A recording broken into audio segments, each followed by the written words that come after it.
It's been well over a few weeks since John Cena turned babyface once again, and already fans believe that his heel run was a waste of time. Others believe that it was the right thing to do because he wanted to break records and go from 16 to 17 world titles. While others believe that John Cena never should have won his 17th world title ever. Like no one, like everyone, a lot of people believe that he shouldn't have won it. But why would he turn heel in the first place? Well, we kind of have to go back a ways. We kind of have to go back a ways, all the way back to 2006. If you can believe it, John Cena was the guy in WWE. When you look back on when you look back at past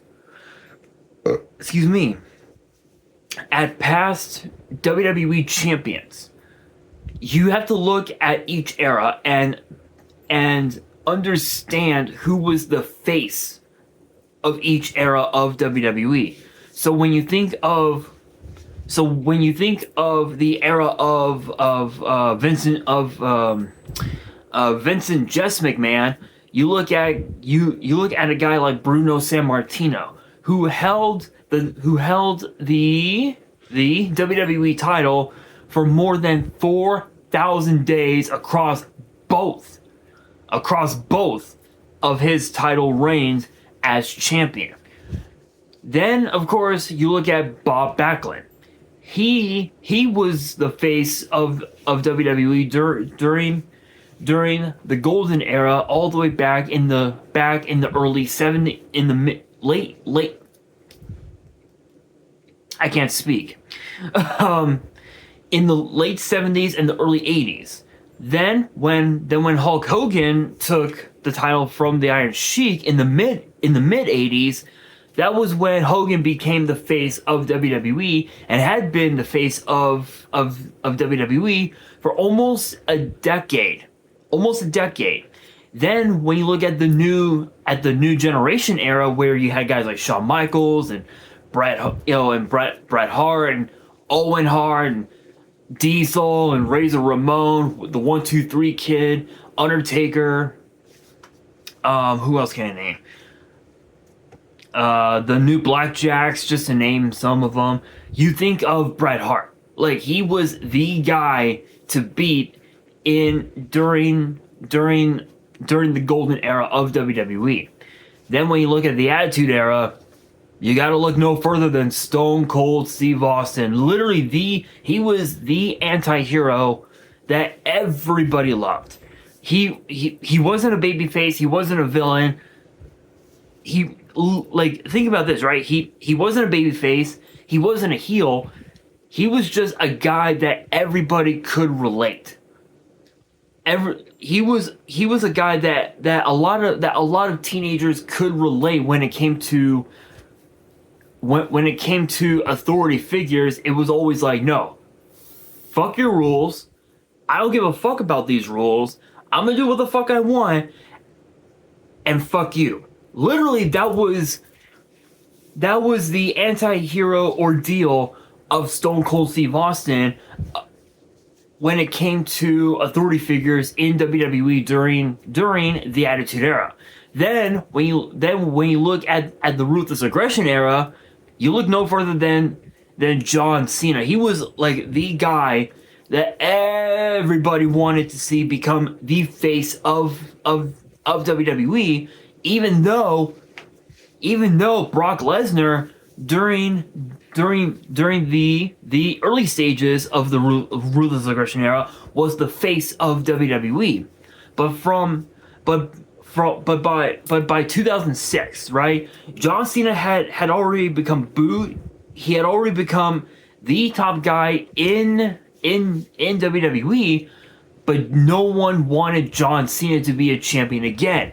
And yet, And yet every single time John Cena was ever in a title opportunity match or in a title match on its own, fans would always boo John Cena, saying, "Oh, John Cena is not the guy. He should not be the guy. It should be this guy, or it should be that guy, or it should be this person over here, or it could, or it's whoever." Literally, they wanted someone else to be the guy, and so from 2006 to 2011, I want to say, John Cena became the guy to beat in WWE. He had become the franchise player of professional wrestling in WWE from 2006 to 2011. That's well over 5 years. Well over 5. Actually, if you really think about it, 2005 was when he first became WWE champion. So this actually goes back longer than that. This actually goes back 6 years, 7 years at best at this time. So from 2005 to 2011, he was the guy. But when CM Punk became the new Stone Cold Steve Austin, if you will, fans loved CM Punk. They knew that he was going to be the guy to beat in WWE, and he was. He ended up becoming WWE champion for 434 days and had such a historic run as champion. But then John Cena comes back into the championship picture, and now he's once again the face of WWE, making the fans think to themselves, who the fuck is going to be the guy in WWE? Well, we then enter Roman Reigns. Guys like Roman Reigns, guys like Drew McIntyre, both became became the top stars in WWE, not only from 2016 up until recently, but even during the pandemic. Roman Reigns and Drew McIntyre took WWE through the entire pandemic era of WWE, and now we're at a moment in time where Cody Rhodes is now the guy. He is the guy that everyone has to defeat in WWE. Right now, Cody is a 2-time WWE champion on SmackDown. On the Raw side of things, Seth Rollins is now World Heavyweight Champion, no thanks in part to the Money in the Bank briefcase that he had won back in June. Interestingly enough, from 2006 to 2019, I want to say, to 2018. From 2006 to 2018, fans would boo John Cena because they knew that he was the guy, but no one wanted that. No one wanted John Cena to be the guy in WWE, but yet he constantly proved everyone wrong. So by the time we got to earlier to last year, add to Money in the Bank in Toronto, when John Cena announced his retirement tour, fans were just like, "Oh, this is happening." Okay, let's start cheering for this guy now. Music hits, yay, John Cena, yay. And then we enter the Royal Rumble. He gets eliminated by Jey Uso. Jey Uso wins the Royal Rumble, and he goes on to win the World Heavyweight title. Elimination Chamber comes in, and John Cena turns heel for the first time in over 2 decades. Over 2 decades of him being a babyface, and he finally turns heel. He attacks Cody Rhodes. Travis Scott attacks Cody Rhodes, and yet for some reason, rumors have it that Travis Scott has been banned from being a part of anything WWE related, which is kind of understandable. Obviously, fans are not happy about the fact that Cody got bitch slapped by Travis Scott. Yes, yeah, for pretty much most of the time that John Cena was a heel, all he did was just cut promos. That was all he did. And he only had like with this with the heel run, he only had like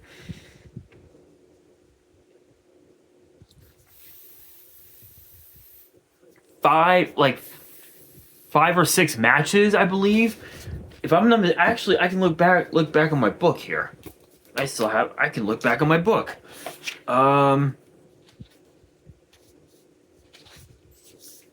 So let's see here. WrestleMania 41. That's 1, 2, 3, 5, 6.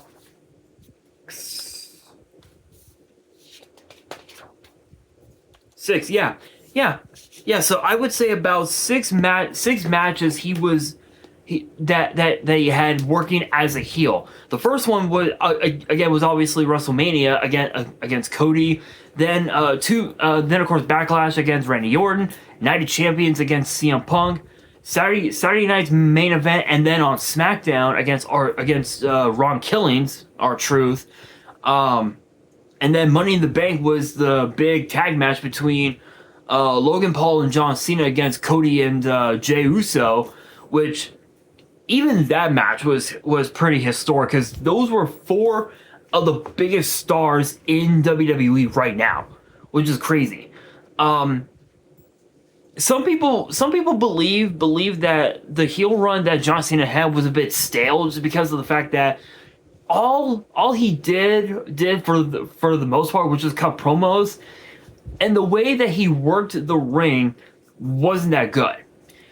My honest opinion, I feel like it was a much needed heel run because the last time he was a heel, he was the doctor of Thug. He had this Doctor of Thugonomics character, and it literally worked. It worked like a charm. And once fans started to see that, once fans started to realize it, the moment Word Life, once that entrance music hit, Basic Thugonomics, once that song hit, everybody would cheer for John Cena. And then from that point up until Elimination Chamber, back in February of this year, fans were just cheering for John Cena, but again, they were also booing him as well. So again, this ties into the question: was the heel run even worth it? Should it have actually happened? My opinion, yes. I'm actually glad that they chose to turn John Cena heel because he needed it. It was something that fans had been clamoring for a long time. But yet, the only reason why that it didn't happen was because of Vince McMahon. Vince McMahon wanted John Cena to be, the top babyface of WWE, and all he did was push down the throats of the fans this guy that is John Cena. He had done that with guys like Brock Lesnar, guys like Kurt Angle, guys like Stone Cold. He did that with guys like with John Cena. He did that with Triple H, Randy Orton. He did that with Roman Reigns, and the funny thing is that Roman Reigns, fans wanted Roman Reigns to be the guy, but Royal Rumble 2015 was the clear case of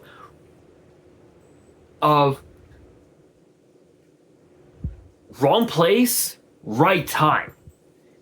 And what I mean by that is Royal Rumble 2014, Roman Reigns was the odds-on favorite to win. They wanted Roman Reigns to win, but it ended up being Batista who won that match, and now fans are behind the Shield. They literally, no pun intended, believe in the Shield. That was the Shield's motto: believe in the Shield. The fans did exactly that.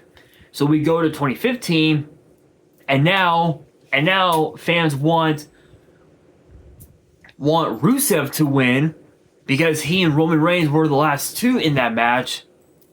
Nope. Roman Reigns ends up winning, and he gets the title shot against Brock Lesnar at WrestleMania. Again, the clear case of wrong place, right time. Now we fast forward to the pandemic 2020. Roman Reigns is now the guy. He literally is the guy. He's a heel now, and fans wanted that to happen. They wanted Roman Reigns to be a heel, and he was one of the best heels that we had ever had in a very, very long time. Like, he did that perfectly.